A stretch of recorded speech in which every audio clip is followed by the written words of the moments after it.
जब काशी से आए तो वृंदावन में हमारा कोई परिचय तो था नहीं, तो एक संत से मिले तो उनसे कहा अगर हमें 3 दिन वृंदावन रहने को मिल जाए तो हम दर्शन कर लें। बिहारी जी के नाम सुना था, कहाँ है बिहारी जी कुछ पता नहीं। तो उन्होंने एक जगह हमको रखा और जब यहाँ दर्शन किया, रास और कथा सुनी।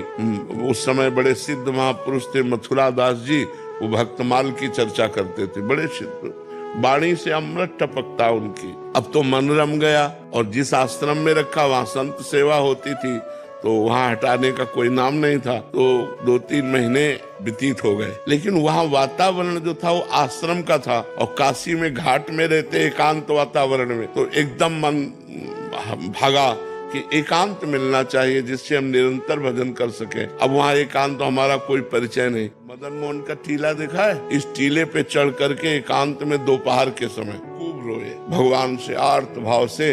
1 रुपया पास नहीं, एक व्यक्ति से परिचय नहीं, 1 इंच जगह नहीं, बिल्कुल अकिंचन ऐसे खूब रोए कि भगवान मुझे वृंदावन वास दे दो। कहीं भी अगर एक कोने में मैं पड़ा रहूं, वृंदावन से कभी बाहर न जाऊं तो मेरा जीवन सार्थक हो जाए। प्रभु अब मैं रास के बिना नहीं जी सकता, अब मैं वृंदावन के बिना नहीं जी सकता।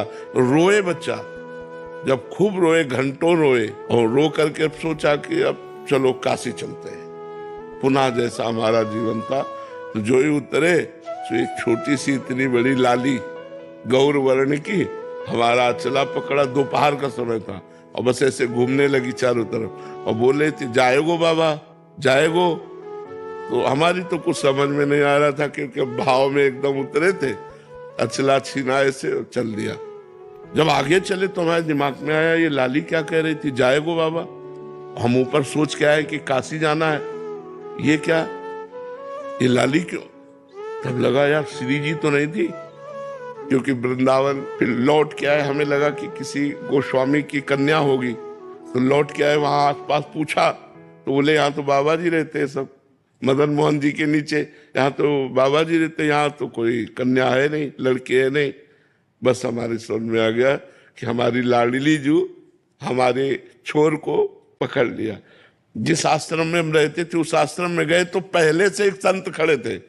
उन्होंने कहा बाबा एक महेशानंद गिरी जी संत हैं, आप उनको नहीं जानते, उन्होंने आपको देखा है, वो आपसे मिलना चाहते हैं। उनका क्यों, जब जानते नहीं तो क्यों मिलना? बोले हमें पता नहीं लेकिन आपको बुलाया है। हम गए, बोले वहां जहां आप रह रहे हो वहां अनुकूल आपके नहीं होगा, एक कमरा है एकांत में, आप यहाँ रह लीजिए। आप क्या व्यवस्था लाडली जी की, और आज देख लो सब व्यवस्था उन्हीं की।